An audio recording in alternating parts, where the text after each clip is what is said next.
Hello and welcome back to the Rugby Connection podcast. This week, semi-final action, both Challenge Cup and Champions Cup.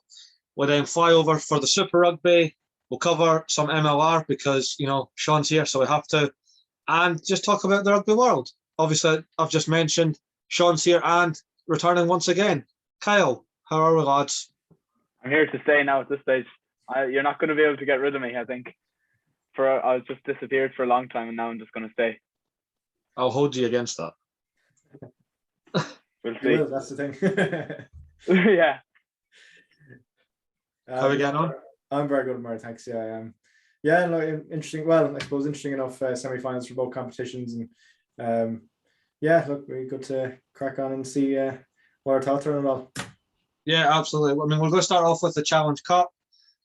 Leon 20. Wasps 18. So the rugby gods answered me last week after my rant of us getting robbed by the Wasps. So there you go. Happy days. What did everyone think of the game?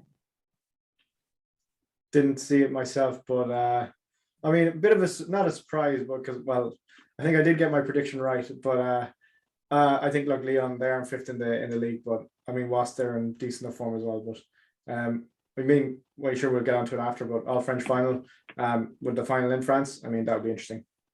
Oh, it's good. It's going to be great. I'm pretty sure is that a neutral venue? Yeah, it would be. I suppose it literally would be. It kind of would be actually nearly, be close to Toulon, but marginally like nearly halfway between both cities. If you get me, Lyon is north, Marseille, and Toulon is east. But it would be neutral, alright. But Toulon play a lot of their games there anyway in the Stade Velodrome, so I suppose probably more home game for Toulon. Nice, but yeah, Wasps did fight right till the end. Dan Robson almost rode back the years. He was everywhere. It was sight to behold, and Jimmy Gopperth does what Jimmy Gopperth does. Very clinical off the tee for the most part. Did miss a few, but shoulda, woulda, coulda. But well done to Leon. I want to see this. I heard Will Porter bottled it, did he? I don't know. I can't. I didn't see it either. But there was another slapping incident that was given a penalty. It was blatant this time. You've seen it, and I'm like, come on. There's 2 weeks on the bounce now. And then when I seen the ref go over for the team, I was like, it's going to happen again. And Wasps were going to go into the final, and they went, oh no, I see slapping. That's a penalty. So happy days. When you say slapping, do you mean deliberate knock-on, or was it what do you mean? Yeah, like slapping the ball down. Yeah, forward motion and everything. Yeah, just don't do it. Yeah, don't do it. Especially now, with all the technology in rugby now, you do anything, it gets caught. Well, for the most part, it's seen by us at home or the thousands and thousands of angles that a team has access to. So. Yeah, I get rush of blood to the head, but everyone should know the rules at this stage, like what you can and can't do. But yeah, people still do stupid things. Exactly. Just before we go into the next semi-final, I wanted to discuss the fact that Jimmy Gopperth is leaving Wasps after God knows how long. I feel like he's been implanted in Wasps for as long as I can remember, but he's going to Leicester Tigers next season. Probably, it could be a good signing. Is George Ford leaving, isn't he? George Ford's away to Sale. AJ McGinty's away to Bristol. Yeah. So Jimmy Gopperth's coming in. But Andre Pollard's already going to Leicester. Gopperth's surely going to be second choice. He's 36, isn't he? And I think he's been at Wasps for 6-7 years. I thought he'd retire there, but no, Jimmy Gopperth's closer to 40. Yeah, that's what I thought. Yeah, he's pretty old. We'll just confirm that. Please. Yeah, the man's 38. Like a fine wine. Still playing unbelievable every week in, week out. But be interesting to see who Wasps get. Obviously, they have some good tens there already. But will they have someone maybe as good and consistent as Jimmy Gopperth? I don't know. Yeah, I think maybe plug the future.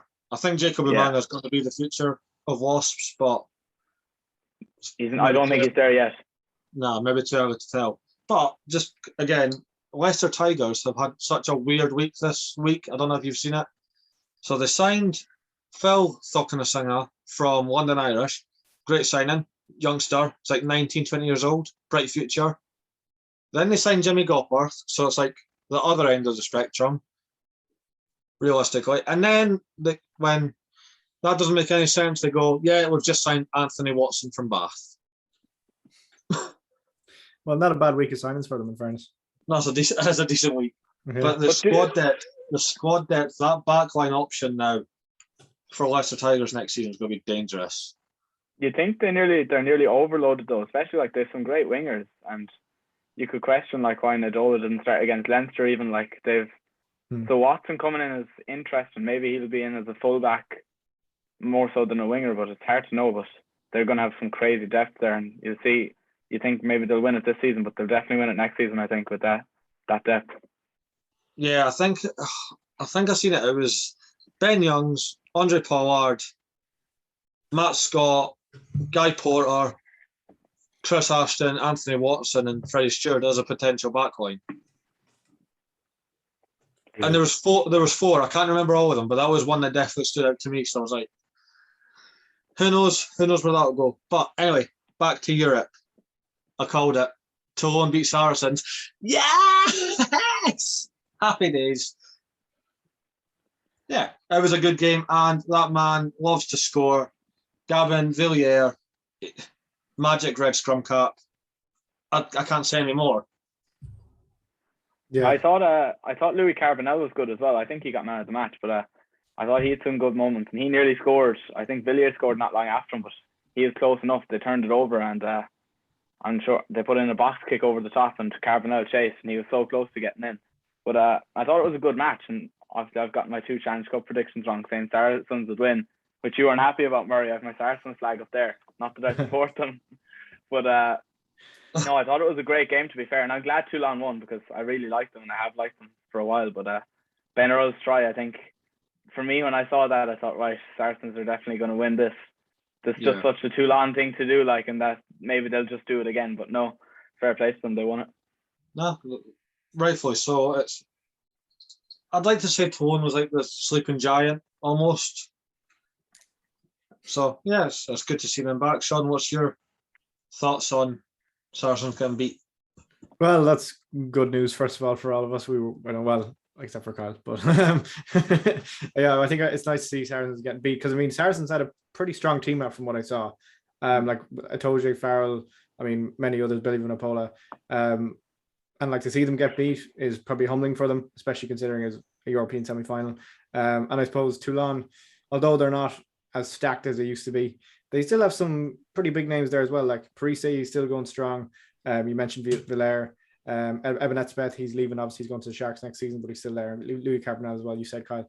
So they've a good team. And I think Toulon have a bit of a mix between experience and youth as well. Like they do have a good academy setup, it seems, in Toulon. So no, I'm happy for them. I think the final should be a bit of a cracker. Hopefully. I did hear that Louis Carbonell is also leaving at the end of the season. He's away to Montpellier. Oh, I didn't see that. All right. Well, I mean, it makes sense with Pollard leaving, but Garbisi. Well, Garbisi would keep Pollard on the bench already, so Garbisi would do enough. Who's the other guy that's been playing 10 for them as well? Pollard's been 12, I think, even lately, and Garbisi wasn't playing. I think there was another guy playing 10 for them, though, which is interesting. So interesting they signed Carbonell, but I think it's a good signing. Absolutely is. We'll get to see it next year in the Champions Cup or Challenge Cup anyway, and they'll probably tear up, and we'll talk more praise about them. But moving on to the Champions Cup semi-finals. Leinster, yeah, hey. Absolutely, to be fair, absolutely decimated the defending champions in Dublin. It was unreal. And Tadhg Furlong pulling out a magic looping pass. What can that man do? Yeah, it was a pity that he went off injured, but it was an unreal pass. You could see it at the time, and then it was at least 30 meters across the pitch, like perfectly in the perfect position for who was it to run on, low or someone to run onto it, but unreal pass. Yeah, absolutely. And Hugo Keenan was just making meters anywhere and everywhere. It was great to see. Just Sexton keeps proving the doubters wrong. Just keeps rolling on the performances, and he does. But I think Ross Maloney deserved man of the match for me. Like, I think he's been underrated for a while, and I think he's probably unlucky to not have been involved in the Ireland setup, even losing out to Treadwell in the Six Nations. But I think he could end up going on the summer tour, because for me, he was man of the match anyways. Like, if you look at all the Leinster forwards, but even Maloney especially, like, they catch it here and they're this close to the defence. They're less than a metre to the defence when they pull it back to that hinge outside behind the pod of forwards. And like, their skill set is so good. Even you look at Furlong throwing that pass, like, he could definitely play 10 or 12 if you were stuck. Probably jump in for a penalty shootout as well if he was needed. But no, I thought it was a great match, and I think Leinster really proved that they're out there to win it, and I can't see them not. Yeah, it's going to be a tough task for La Rochelle. I got it wrong. I did back Racing to win it, but Ronald O'Gara's Yellow and Black Army had other views. Very scrappy game. Me and Sean both agreed the other night. It was okay. Wasn't the most memorable game. No. I think Racing choked with 2 missed kicks in the last 15 minutes. Yeah. And obviously Finn Russell and Vakatawa bumping heads didn't help anyone's case. Terry Thomas was unfortunate not to score a try because it was a forward pass. But Ania West in the corner to seal the deal for La Rochelle. Bloody good finish. Oh, it was so nice. I love a good cartwheel try these days.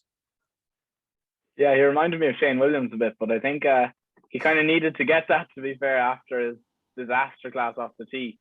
Like, we know he's not the best kicker, but I thought that was poor. Like, he had a few ones last season, but that was poor. And I think you can't really win a European Cup if you can't kick. So maybe that replacement fullback, I can't remember his name, maybe he's going to come into the team somewhere for the goal kicking. I'm not sure how good he is because he missed his kicks, but you might see him coming in anyways.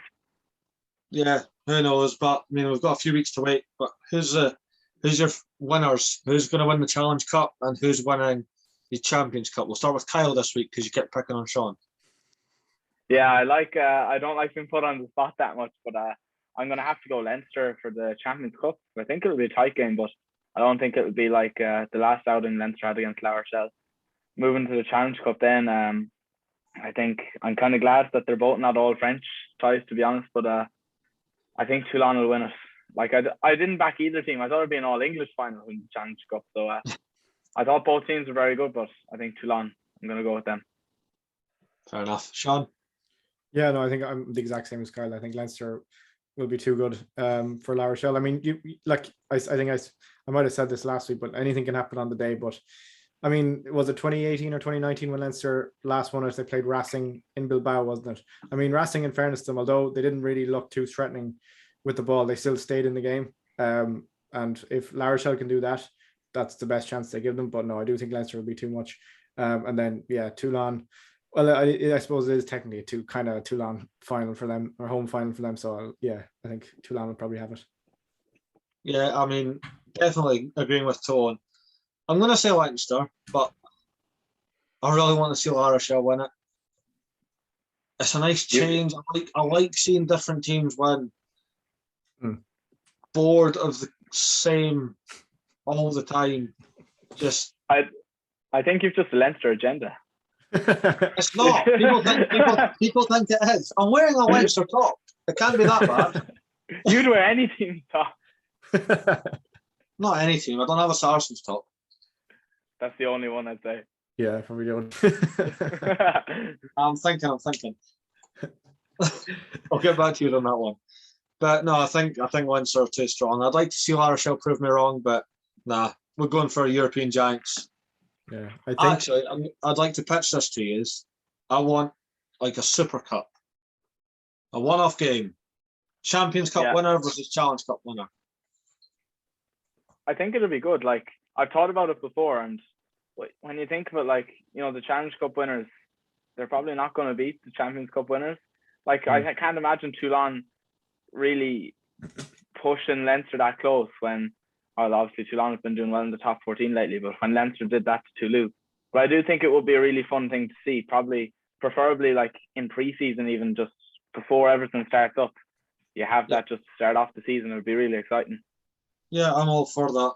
Especially even that time frame, like you said, kind of like maybe 2 weeks before the league proper starts again, because the summer tours are finished. You've got a long enough rest period then, I'd say. And then, yeah, straight back into action and make it prestigious. Make it hype. Make it cheap as well so we can all go. That's the main thing.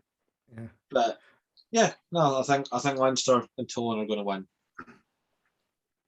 But yeah, so we move on to Super Rugby. And going to start off with the Battle of the Pacific, as it was dubbed. Fijian Drua versus Moana Pacifica. Great game. 34-19 to the Drua. Just Fijian flair everywhere. Like, you could tell that that's just how they're taught rugby, is offloads and chip and chase and just anything you get taught about rugby over here in the Northern Hemisphere doesn't exist in Fiji. It's not real. It's a myth. I think Fiji and Drew are like, I think they're showing potential, and obviously the two new teams, they aren't going to be kind of top class in their first season. No. I think even more so than Moana Pacifica, I think Fiji and Drew are showing that they have potential, like, to play good rugby and to probably challenge them teams kind of maybe in the next season or two. Yeah, absolutely. But keep them in it.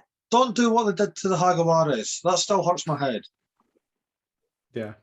I don't get how you go from a Super Rugby final to not being in the tournament at all. Yeah, it's a pity for them. Like, I mean, it kind of nearly wasted effort of all those years. I mean, I know they're Jaguares. Is it Jaguares 15 plays in the South American League thing? You know, that SLA, or does one of them play in that? Yeah, but they win that every year. Yeah, and it's not even like a lot of their top players though. That's the thing. Their players are so good that it's even like just like their, like, let's say Jaguares of old second team nearly. I'm pretty sure. And they still win by like 50 odd points a game. Yeah. Joke. Just bring them back. Who did they hurt? who did they hurt? Who did they anger? No, I do get from the travel point of view though. Like, I mean, going over to Argentina, I mean, it seems probably is far enough from Australia, New Zealand. No, I don't know the logistic, but like, I mean, time zones. Why not just do what you do in like the URC? Obviously, you'd have to have another Argentinian team in that mix for this to happen, but have that, like the Hagawaras and I don't know, make up a team. I think like Tigres or something. I think it's for them though. Say that again. I think it's for them. Like, maybe they don't have like maybe the expense, like they can't cover the expenses. Like I said, the South African teams, they seem to be able to manage, but which I didn't think they would actually, to be honest. But maybe the Jaguares can't. But I think it would be good to, like, if they had done something. I'm not very smart, so I don't know how far Argentina is from the Australia and New Zealand. But like, even if they could just work out something where the Jaguares can come back and play in it, I would like to see like another team from somewhere come into it. South African teams are gone, so maybe just, I don't know. I'd like to see another team from one of the, like from Tonga, or just bring someone else in. I think make it interesting. Yeah, I was just going to say that I think a Tongan team and maybe a Samoan team are next to come, and just hammer home like the Super Rugby Pacific part of it, because you've only really got two Pacific teams in a way. Actually, then you can make like a Pacific weekend, like not like where all the teams integrate, but like kind of like what they do in Wales for the time being. Have a big stadium and have two games on back to back in the same stadium. Make a day of it.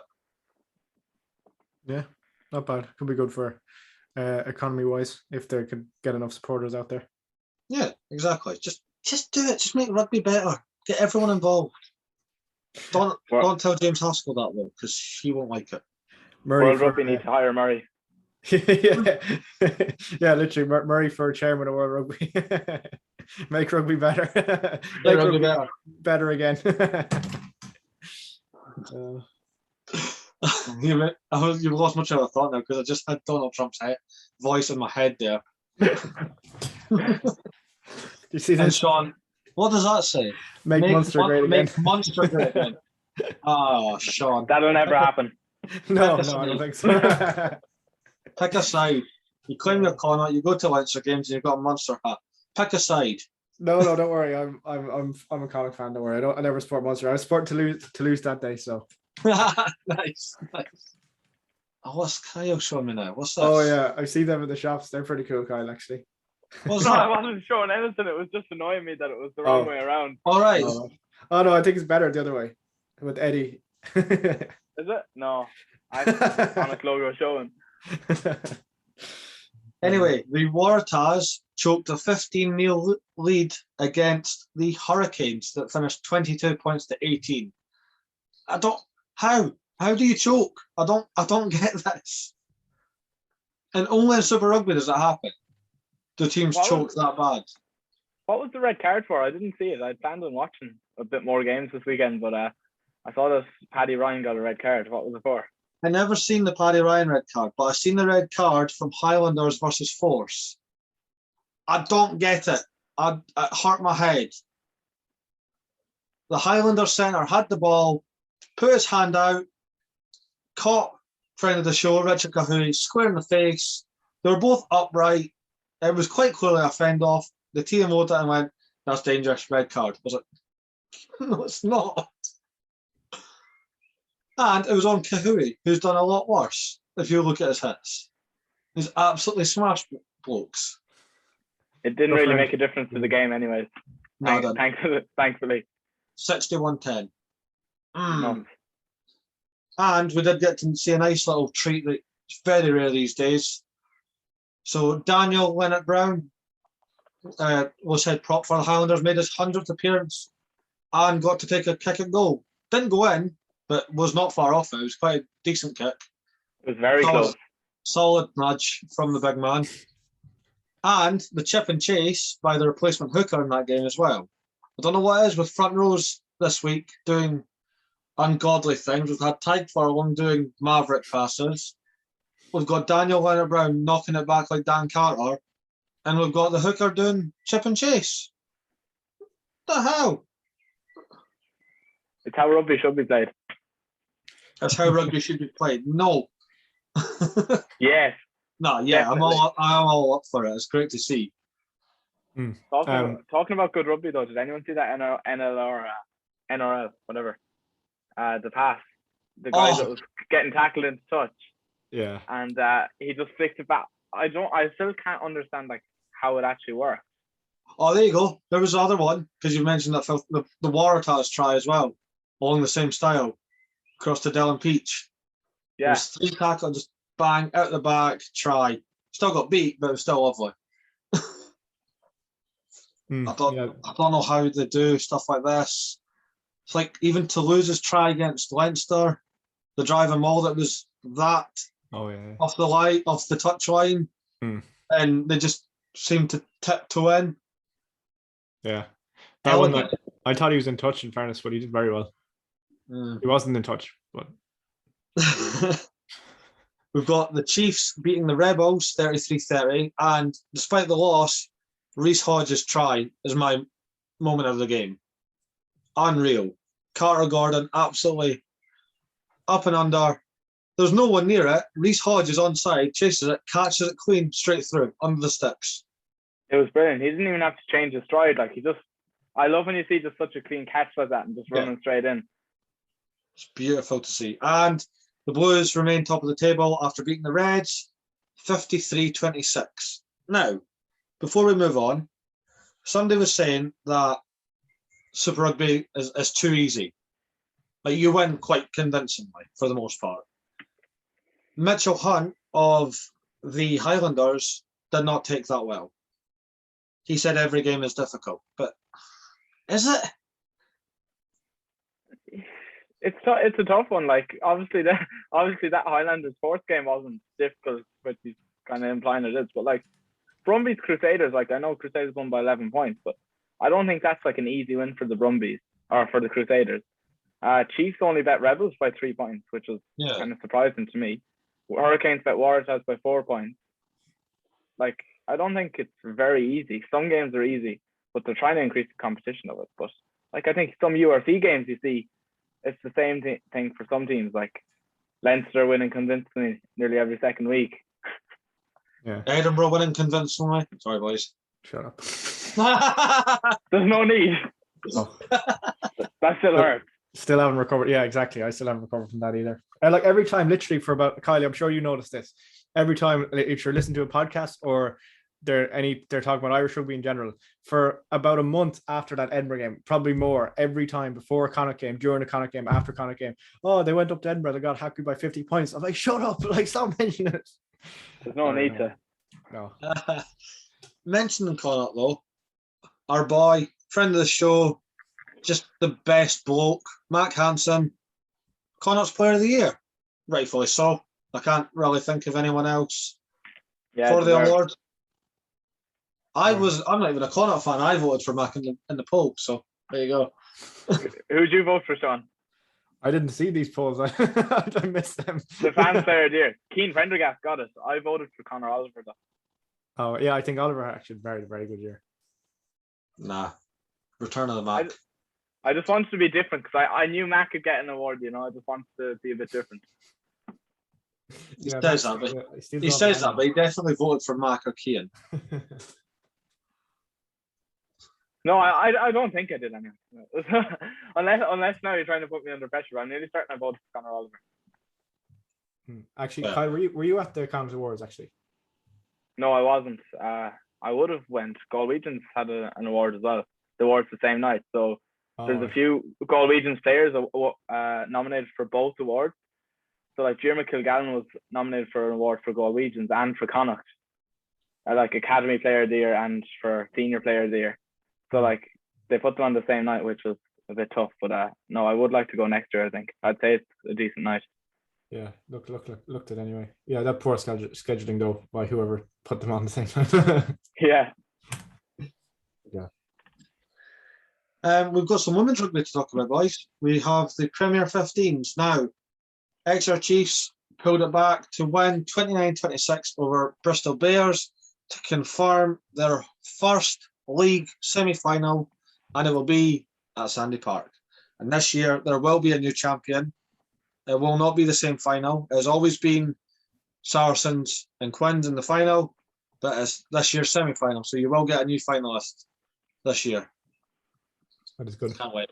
Happy to see that. And big shout out to Kate Zachary, friend of the show, Exeter Chiefs co-captain. Her interview comes out this week. Absolute delight. Lovely woman. We're going to get drunk and listen to country music. I'm not eating a pizza with her though. Why?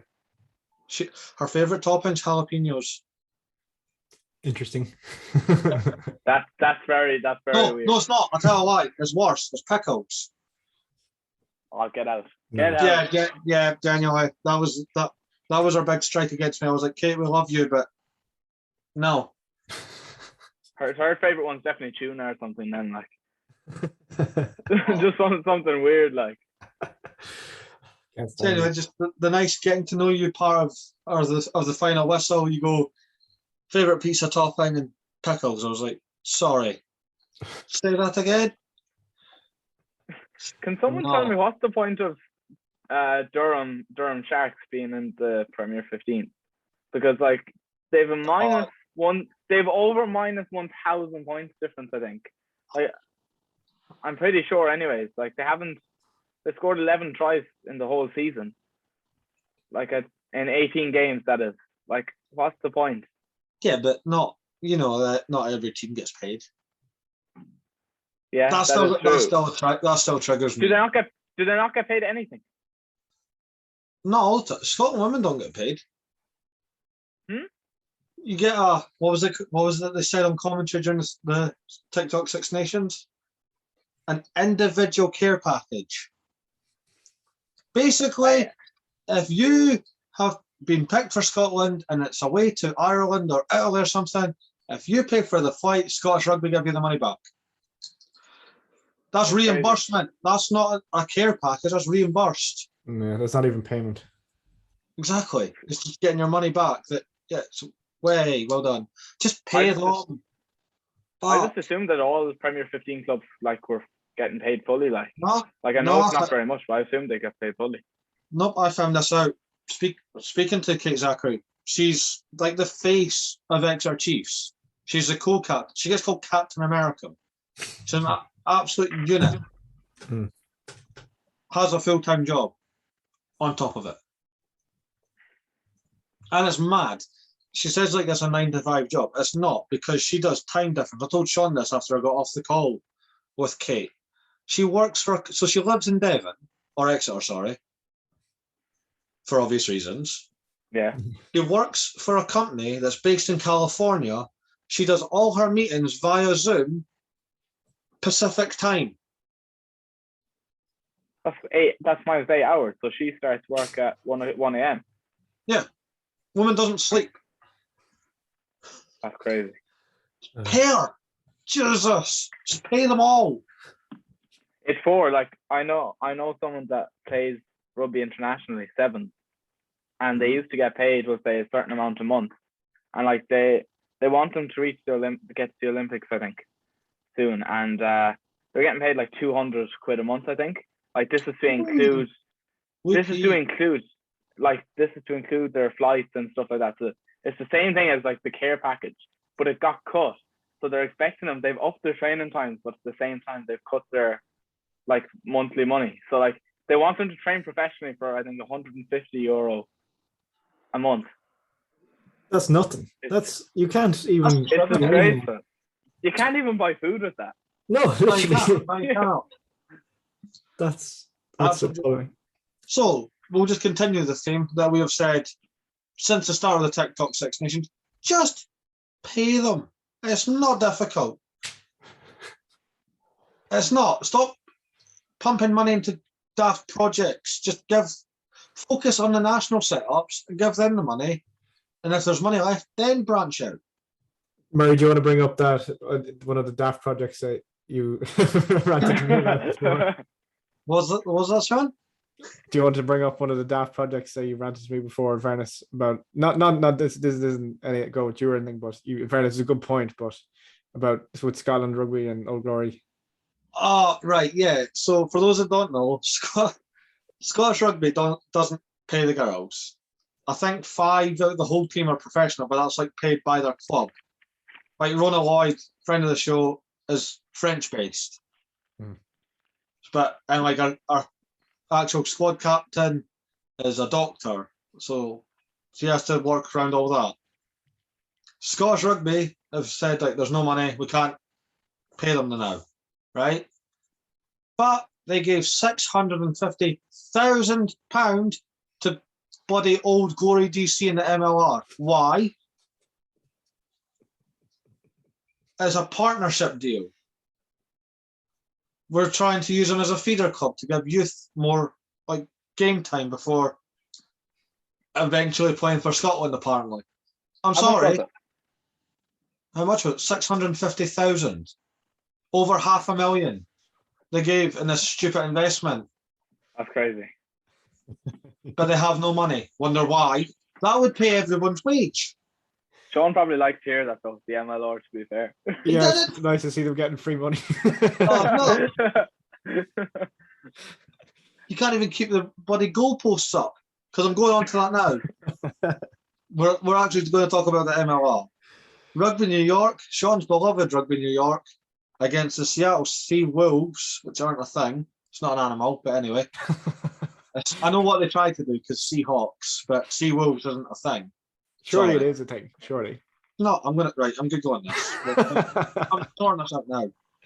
How did that scrum knock down the post though? Because it didn't look like, it's not like the full thing went into it by what I've seen anyway. Yeah, no, it's because the posts they're temporary posts, like, so they come down easy anyway. Like they'll pitch, like that pitch doesn't have like rugby posts naturally, so they have to put them up on it. So, but yeah, it was actually lucky that no one got hit in the head with that, because like, did you see the way the crossbar like came down? Like, yeah, it is. That could have been nasty.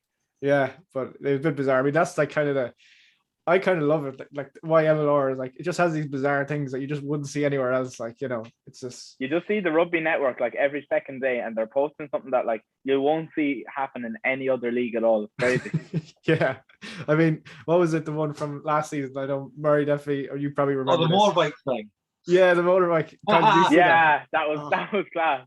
Yeah, for the listeners, I'll tell you what happened. So basically, it was whoever Utah were playing, Austin, I think. They had scored a try under the post, And I think it was Sam Malcolm, the number 10 for Austin, was just going to take the conversion. And just before he was going to kick it, the Utah mascot comes on, like he's like, what's he's a Panther. That's what he is. He's a Panther wearing like the full kit and everything. He's on a motorbike and drives in front of him just before he's about to take the kick. So yeah, it's very bizarre. I love things like that. But yeah, so funny. So to confirm the question that I was Googling while you were talking about that, yeah, a sea wolf is not an animal. It is a big ass marine, like Navy submarine, though. All right, okay, fair enough. That doesn't count though, because their logo's a bloody whale, so they're not even. It's not even right. Anyway, but Rugby New York had 2 very marquee signings this week, which Sean is beyond delighted about. Yes, both World Cup winners. Nihi Milner-Skudder and Waisake Naholo. I don't know how you've managed to poach them at the same time. I don't know either, to be honest. I mean, if they're going for the lifestyle reasons, obviously not the money anyway. The lifestyle, playing in New Jersey. I mean, that's what I want to do when I grow up. Naholo, in fairness, he made his debut yesterday. He played the full 80 minutes.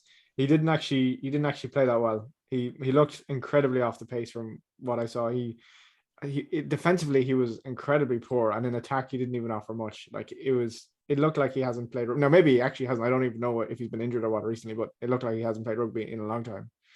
So yeah, not the best start for him, but I'm sure he'll pick it up eventually. I mean, I'm sure getting used to like playing rugby in America is like different. I mean, I know the climate and everything and people and like the setup is different, but I mean, even like you look at the pitch, I'm sure you might have seen this on the Rugby Network as well, but the lines on the pitch, I don't know if you saw the Seattle fullback went to go touch it down but he was ahead of the try line and he got smashed. So that's unfortunate though.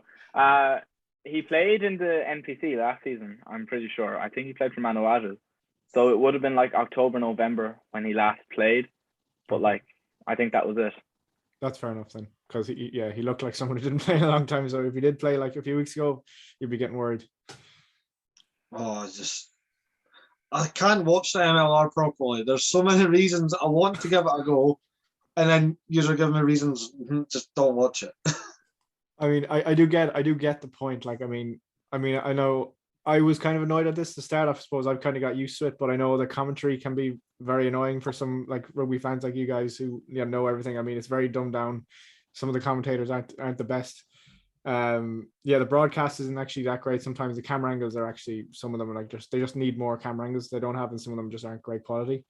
But like, I mean, it's only in this 5th season. I think in 10 years time, by the time, I'm sure you might get on this more, but by the time of the World Cup, when it does eventually come to America, MLR should hopefully be in a good place by then, hopefully.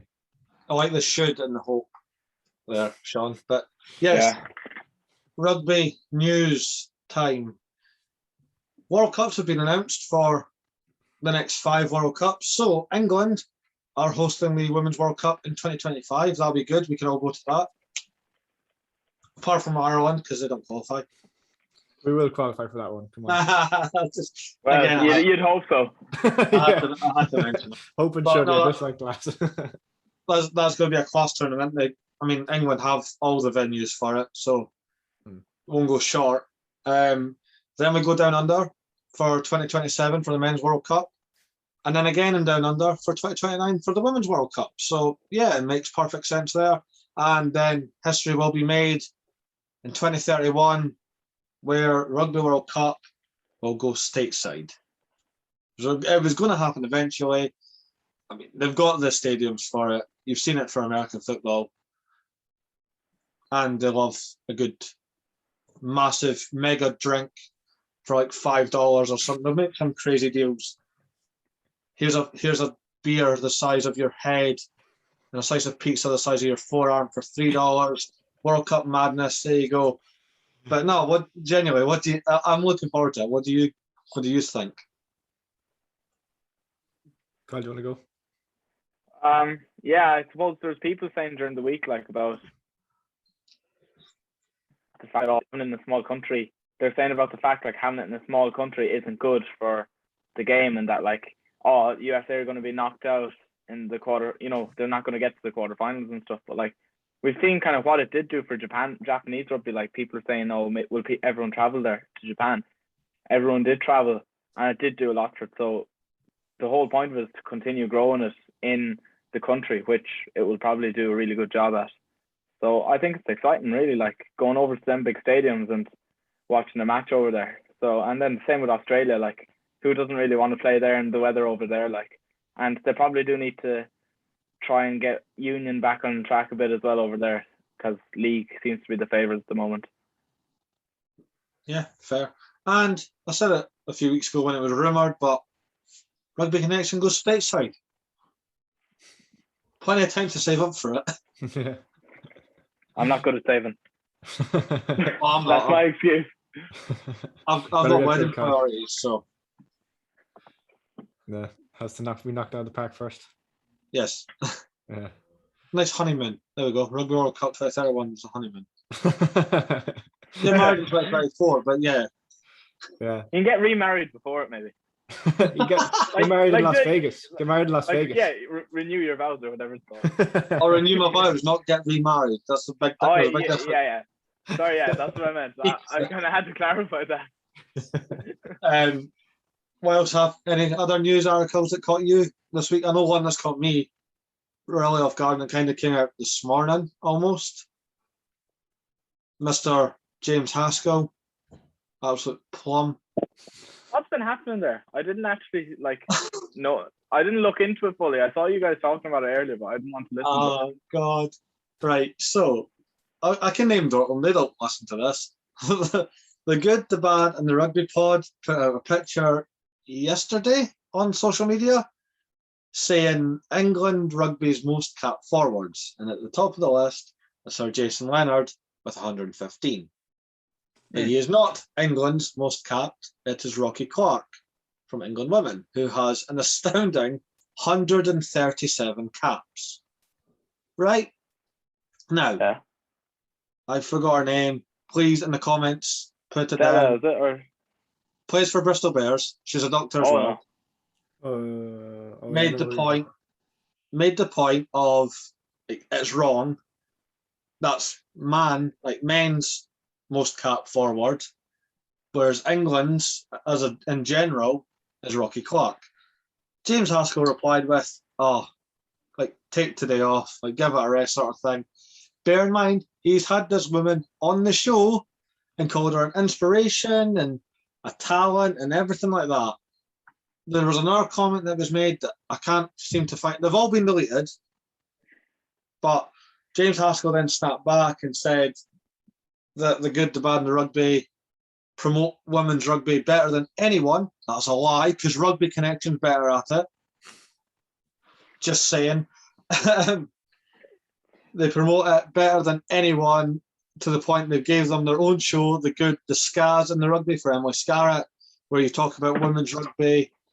And if it was on that show, you would have said women or female or whatever you want. That was a genuine quote from James Haskell. He's like, it's arguments like this that set you back and devalue what you're trying to do. Take a day off and remain on the positivity. Don't be a tit, James. You know, it's a touchy topic to get into, and I don't know why kind of people get in, make it explode so much. Even if someone does call you out and something, just take it on the chin, maybe. Yeah. Or just apologize. Just say it was a typo. I feel like it was a typo. I feel like it wasn't meant to be put out the way it was posted. But then James made it worse. The actual situation has been resolved. If you go on the Instagram page now, it says men's forwards most caps. It says Sir Jason Leonard. That's fine. But so that's been resolved. But yeah, James Haskell. Silly man. Yeah, pretty much. Especially when you're saying that you're promoting women's rugby. No, you don't. We do. Rugby Connection. Yep. Just saying. We talk about it. We talk with everyone. And there might be more surprise coming. I ain't giving much away, but you boys know about it already. Yeah, it's one to look out for anyway. Yeah, Anyway, for sure. leave it on a positive. We've got a big game at Murrayfield this coming Saturday when Edinburgh take on Glasgow, and the winner takes all part 2. There's 2 trophies up for grabs, and if the score goes wrong, technically both teams can walk away with a trophy, which is very weird to me. If it's a draw, they get a trophy each. No. If it's what? Right, so we play for the 1872 Cup. Yeah. And it's done over 2 games, like home and away, and it's done on aggregate. Yeah. So technically, Edinburgh can win by the thinnest of margins to get the league points to win the Scottish Italian Shield from the URC, but not enough to win the 1872 Cup. Yeah. Just go out and thump them. Just think. 2 trophies. I hope Glasgow win now, just for. Oh, go away! just for an interesting podcast next Monday. No, but if you've not listened to our interviews, why not? What's wrong with them? we have just released a new final whistle interview with Cardiff captain Josh Turnbull, class man. Wait for the green light to swear as well, which is always fun. And yeah, we've got more coming out this week. We've already mentioned it. Kate Zachary of the XR Chiefs will be out this week.